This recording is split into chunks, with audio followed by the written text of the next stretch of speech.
Welcome, gentlemen. Is it your first time to the Bentonville Film Festival? This is our first time to the Bentonville Film Festival, yes. Okay. And tell me a little bit about your parts without giving away too much in the film. Yeah, so Benjamin is a Korean American who moves to Wyoming during the middle of a pandemic, and it's kind of his journey finding his identity through a new environment and through, a lot of different interesting interactions, to say the least. And Hunter is one of the local town kids.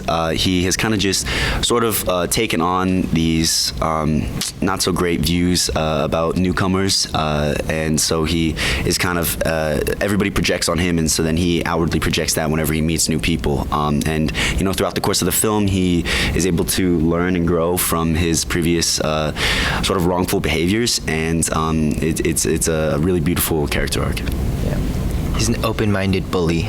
Open-minded bully. That's a good way to put it. All right. How long were you guys out on shooting the film, and where were you shooting the film? Yeah, so we were actually lucky enough to be on location in Wyoming. We shot for around a month straight. It was pretty intense, very long hours, long nights, but I had a great time. We also had reshoots, which were like a week or two, which wasn't too bad, but yeah, I think it was actually really fun because we got to see Wyoming in sort of both of the different sort of seasons. We got to see it in like a summer, kind of like fall-ish time when we first started out filming, and then when we came back for the reshoots, it was like completely sort of starting to snow, and that was really, really beautiful just to see the scenery change and just the beauty of Wyoming.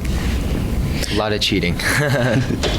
So what was it like working with the director? I believe this is her feature debut, correct? Yeah. I think between actor and director, communication is obviously the priority. And so I had great communication with Gene, and all of the kind of signs that we had, we just had like offhand, like, oh, bigger, smaller, like, don't do this. Like a lot of my character decisions became really prominent, and so I would often, accentuate that. But then, if she needed me to go less or go more, it was really, I guess, fluid with the communication. Always open-minded. We had a lot of conversations about the character, how Benjamin feels, and how he portrays that physically, emotionally. And yeah, it was a really good experience. Yeah, working with Jean was absolutely fantastic. She's a really awesome director, and something that I really valued as an actor was just sort of the openness that Jean had, and the sort of allowing us and trusting me to carry the character of Hunter. She sort of just, after the initial audition tape, she knew what she wanted, and she wanted to kind of just bring what we brought from the original audition, and just create our own backstories for these characters, and really just make them feel alive, and channel ourselves into the characters, which was really fulfilling as an actor, and overall just a really fun time. Now, how long have you been acting? Go ahead. Yes, we'll start with you. Cool. I believe I started acting, it was in the third grade. I was sort of acting out in class, and so during a parent-teacher conference, my teacher recommended that I take some acting classes. And so from there, I joined my local theater troupe, and we did like shows like Jack and the Beanstalk and stuff like that. And I had always had my eye sort of on film. I tried every single sport, but acting really just felt like at home with me. And from there, I joined, I got into the school I just graduated from, OSHA, the Orange County School of the Arts. It's a performing arts high school. I was a part of their acting program. Fell in love with it, learned from so many great professors and teachers, and had such a great time. Fell in love with it, and really at my core, it just kind of brought out the storytelling, the love I have for being a storyteller, and telling, really important stories like the one we're working on today. Yeah. I started when I was 5, so it's been 12, almost 13 years now of being in the business. I did mainly commercials when I was younger.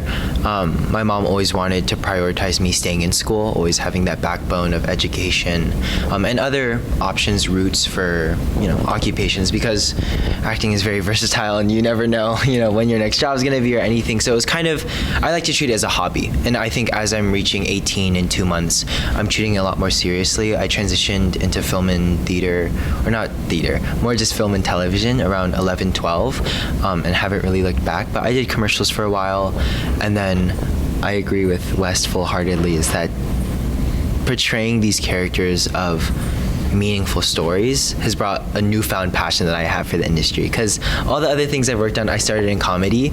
I just naturally, like when I was younger, kind of knew comedic timing, so that's what I naturally fell into. But stories like this, where it's important to show Asian representation on screen and real stories that happen in real life. I think every story that we put in this film was a real story. Nothing was made up. It was all authentic. And so having that message put on a screen is so important, and it drives me, or it gives me a passion. I don't know about Wes, but it gives me a passion to do that in that project. Yeah. So are you going on to college? Are you going to study theater and filmmaking or whatever? That's the plan. I'm an upcoming senior, so I have to write my college apps essays like right after this. But yeah, I plan to do that. Obviously, I want to diversify what I do because I don't want to put all my marbles into acting and film, but I plan to do that. I don't know. What about yourself? I just like I said, I just graduated from high school, and I will be attending Stanford University in the fall, which I'm super eager to go there. It's a really awesome program because they allow us to take 2 years to really figure out what we want to do, and sort of they have so many different diverse classes to choose from. Right now I'm sort of eyeing either a creative writing or a film studies major, but that's where I'm hoping to spend the next 4 years. And congratulations. I can't wait. It's a great college. I appreciate it. Now, going back to the film, you guys are just fresh out of high school or still in high school. Have you seen some of the bullying and the kind of stuff that the film portrays? So, being one of the main bullies, especially for the kids in this film, it was a really sort of wonderful challenge for me, just because growing up, I was sort of on that tail end of the bullying. I was sort of the one that was bullied. Being, a theater kid, it compared to all the other kids who were playing sports, it wasn't the cool thing to do necessarily.